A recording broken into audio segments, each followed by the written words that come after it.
समाजातील प्रत्येक घटना थेट आपल्यापर्यंत पोहोचवणारे आपलं हक्काचं न्यूज चॅनल क्रांती सूर्य न्यूज. संपादक शशिकांत राजवंत.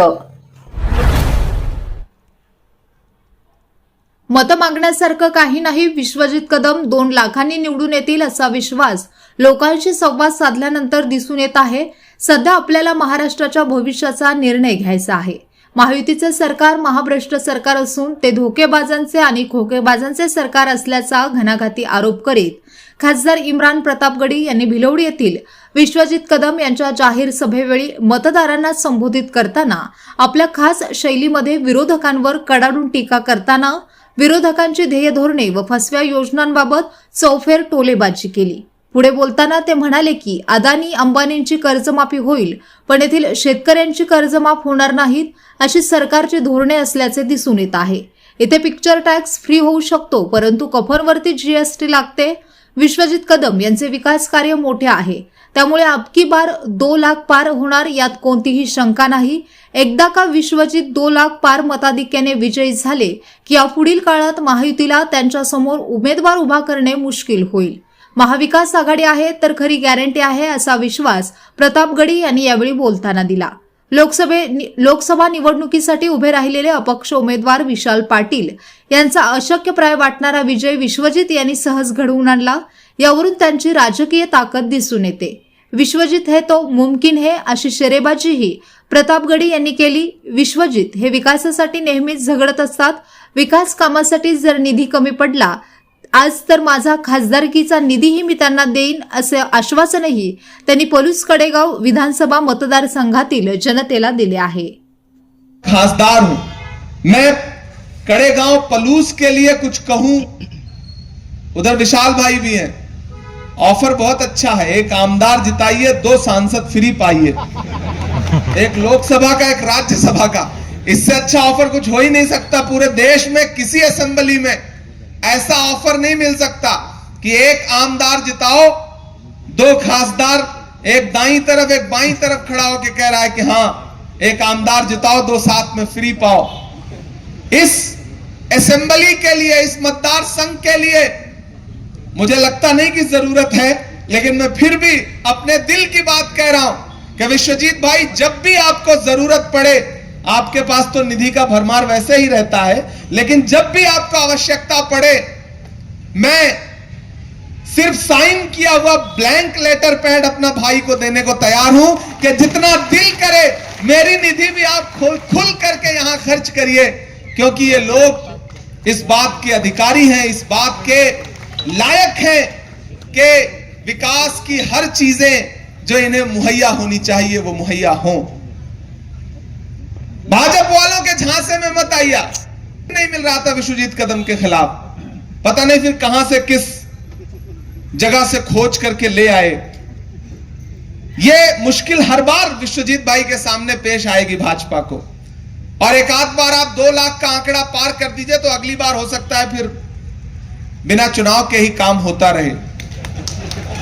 भाजपा को भी समझ में आ जाएगा कि क्या फायदा, एनर्जी क्यों खर्च करना, कैंडिडेट को दौड़ाना क्यों.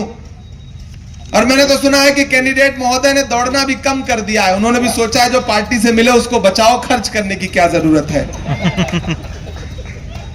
लेकिन आपसे मैं इतना कहता हूं कि उनके झांसे में बिल्कुल मत आइएगा. वो चूंकि बातें ही ऐसी करते हैं. वो एक दिन प्रधानमंत्री जी पार्लियामेंट में खड़े हुए, बोले बताओ कांग्रेस वालों 70 साल में क्या बनाया. मैं इस तरफ बैठा हुआ था, मैं खड़ा हो गया, मैंने सोचा बताना शुरू करूं क्या क्या बनाया है. तब तक खरगे साहब आगे बैठे थे. बोले इमरान मत बताओ, जो बताओगे ये उसको भी बेच देंगे, इनका काम सिर्फ बेचने का है.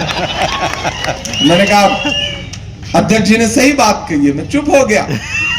तो मेरा आपसे अनुरोध है साथियों, मैं बहुत दूर से चल के आया हूं. मैं झारखंड था पिछले 1 हफ्ते से चुनाव प्रचार में, फिर महाराष्ट्र जब आया तो आप अंदाजा इस बात से लगा सकते हैं कि पूरे राज्य में चुनाव प्रचार का जिम्मा और प्रोग्राम लगाने का जिम्मा पार्टी का होता है. लेकिन जब विश्वजीत कदम सांगली और पुणे की बात आती है तो पार्टी भी कह देती है कि विश्वजीत कदम साहब जहां कहें वहां वहां चले जाइए. सारे स्टार प्रचारकों से यह सम्मान अर्जित किया है विश्वजीत जी ने. और विश्वजीत भाई ने जब मुझे कहा कि आना है इमरान आपको मेरे यहां, आइए मेरे लोगों से मुलाकात करिए, तो मैंने कहा विश्वजीत भाई इससे अच्छा क्या हो सकता है। मैं जीत का जश्न मनाने तो एक बार 23 के बाद आऊंगा ही, लेकिन अगर पहले आ जाऊं और लोगों से मुलाकात कर लूं तो ये मेरा सौभाग्य भी रहेगा। तो मैं आप सबसे अनुरोध करता हूं कि इस चुनाव में मेरे इस भाई को जिता करके, सबसे बड़ी जीत दे करके, पिछली बार मैंने सुना बस कुछ हजार का अंतर रह गया था, इस बार वो अंतर भी समाप्त करिए। पूरे महाराष्ट्र की सबसे बड़ी जीत कड़ेगांव पलूस में विश्वजीत कदम साहब की होनी चाहिए।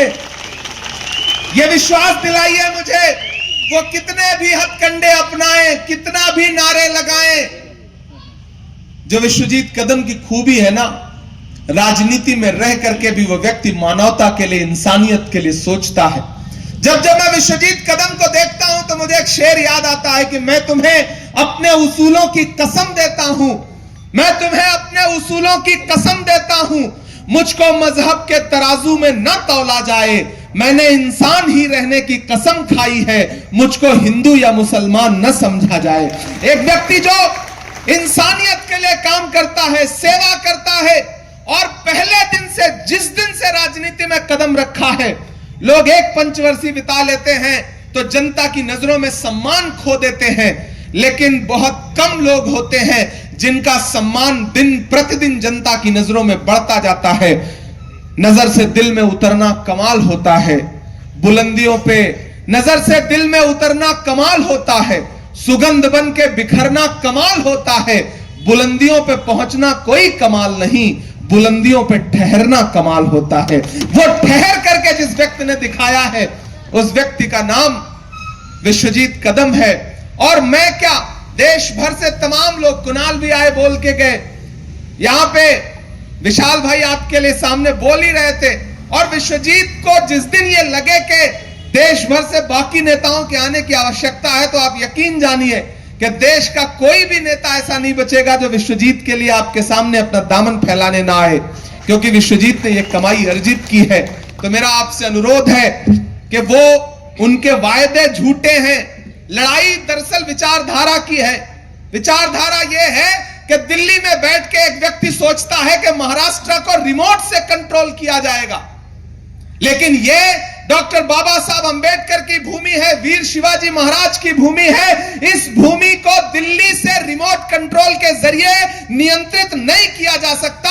यह महाराष्ट्र है, यह आंदोलन के लिए जाना जाता है। अगर महाराष्ट्र की फैक्ट्रियां और महाराष्ट्र के प्रोजेक्ट उठा करके आप किसी और राज्य में भेजेंगे तो महाराष्ट्र की जनता इसको बर्दाश्त नहीं करेगी ना।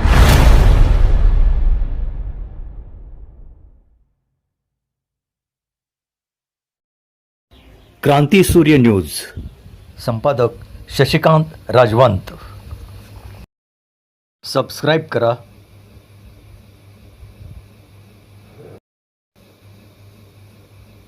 बेल आयकॉनला क्लिक करा